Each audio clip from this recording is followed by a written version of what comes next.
So what does a brand new digital museum have in common with a 100-year-old sports legacy? Or how about a new naval warship and a free bus pass?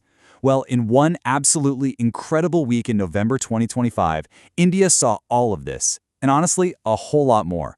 We're going to dig into these amazing milestones that connect the nation's heritage, its progress, and its commitment to its people. Okay, so here's how we're going to break down this jam-packed week. We'll look at it through three big ideas. First, honoring the nation's rich heritage.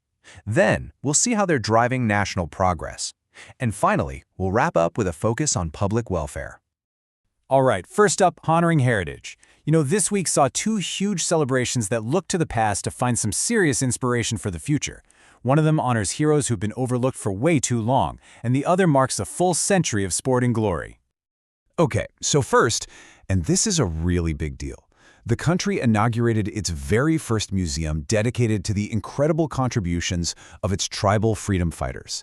This is a vital part of history that, frankly, hasn't gotten the attention it deserves.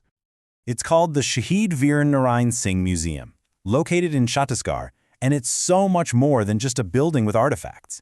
Get this, it's the country's first fully digital museum for these heroes.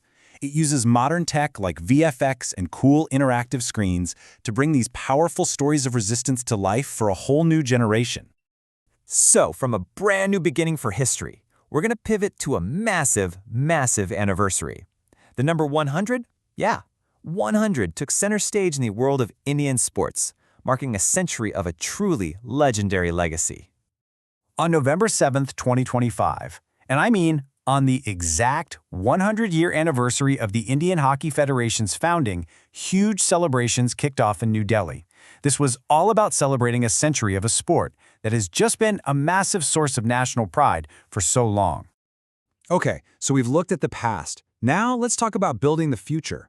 Our next section is all about national progress, and we're talking major strides in industry, in energy, and in defense. A golden jubilee was celebrated for NHPC Limited, which is India's top hydropower company. For 50 years, these guys have been a critical force in literally powering the nation. So, to mark the big 50, a special 50 rupee coin was released. But here's the really clever part. NHPC is also looking to the future. They launched a comic book with the super popular character Chota Bheem to teach the next generation about hydropower in a fun, engaging way. Pretty smart, right? And speaking of future-proofing, a really important partnership was announced between the Ministry of Skill Development and Autodesk, a huge American software company. The whole idea here is to give India's youth the high-tech, design and make skills they need to lead in today's digital world. This whole theme of self-reliance and tech progress also stretched into national defense. The Indian Navy beefed up its fleet with a new, state-of-the-art vessel that was built entirely in India. The new ship is the INS Ikshak. It's what's called a survey vessel large, built under the Make in India initiative, and it's designed for crucial tasks like mapping the ocean and helping in disaster relief.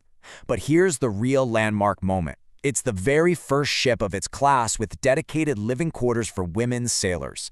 That's a historic step for inclusion in the Indian Navy.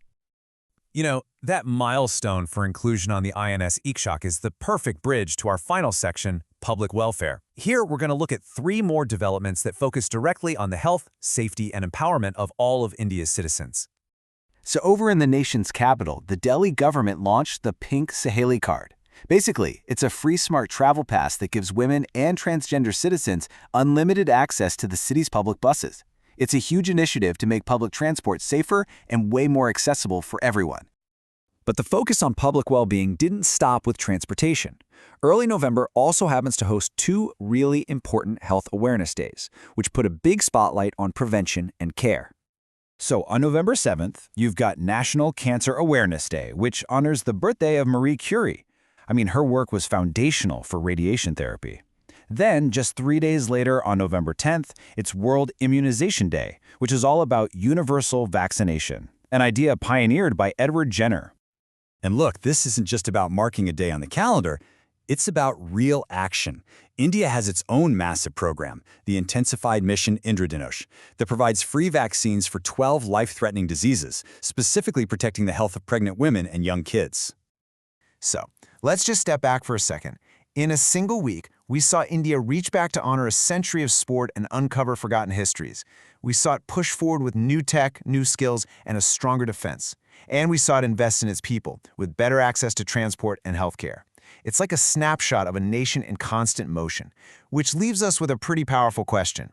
As India balances celebrating its past with innovating for its future, which of these milestones do you think will be the one to truly shape its next chapter?